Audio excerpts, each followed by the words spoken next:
મિત્રો આજે અમે બનાવી રહ્યા છીએ રીંગણ વડીનું શાક। તો અમારો વિડિયો સારો લાગે તો લાઈક કરજો, શેર કરજો અને હા સબસ્ક્રાઇબ કરવાનું ભૂલતા નહીં અને નીચે બેલ આઇકન બટન આપેલું છે તો એને ઓન કરવાનું ભૂલતા નહીં જેથી અમારે અવનવી રેસીપી તમારા સુધી પહેલા પહોંચે। રીંગણની વડીના શાક માટે જરૂર પૂરતા આપણે રીંગણા લઈ લેશું। હવે આ રીંગણાની છાલને ઉતારી લેશું। હવે આ છાલ ઉતારેલા રીંગણાને ઝીણી ખમણી દ્વારા ખમાઈ લઈશું।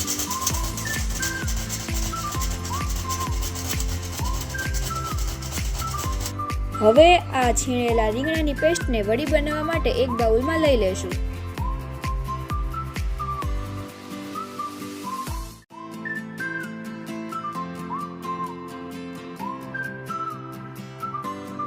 ત્યારબાદ તેમાં સમારેલી મેથી અને સમારેલા ધાણાને ઉમેરીશું।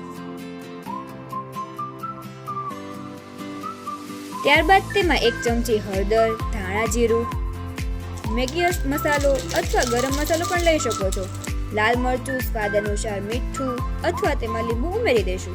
હવે તેમાં ઉપરથી ચણાનો લોટ ઉમેરીને તેને સરખી રીતે મિક્સ કરી દેશું। ત્યારબાદ વડી બનાવવા માટે તેલને ગરમ કરવા મૂકી દીધું છે। હવે તેલ ગરમ થઈ ગયા બાદ આ રીતે નાની નાની વડી બનાવી લઈશું। હવે આ વડી આછી પાતળી તળાઈ ગયા પછી તેને એક વાસણમાં કાઢી લઈશું।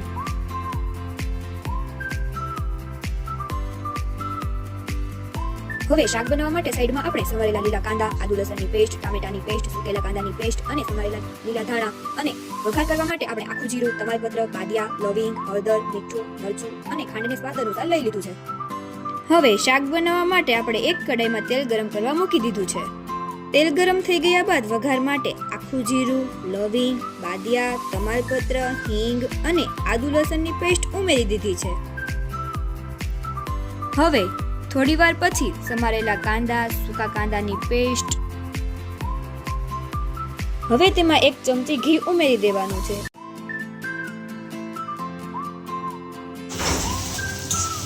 ટમેટાની પેસ્ટ બરાબર હલાવી લઈશું અને તેને થોડીવાર ચડવા દઈશું।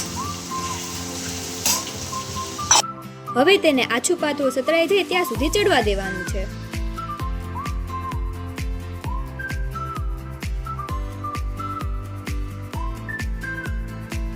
ત્યારબાદ તેમાં હળદર, મીઠું, મરચું, ગરમ મસાલો,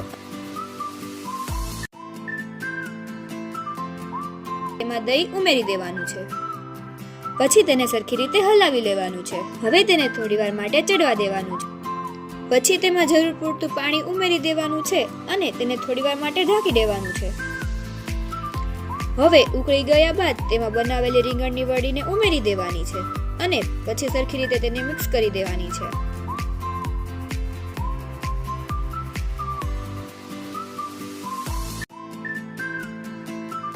ત્યારબાદ તેમાં સમારેલા ધાણા અને ધાણા જીરુંને ઉમેરી દેવાનું છે।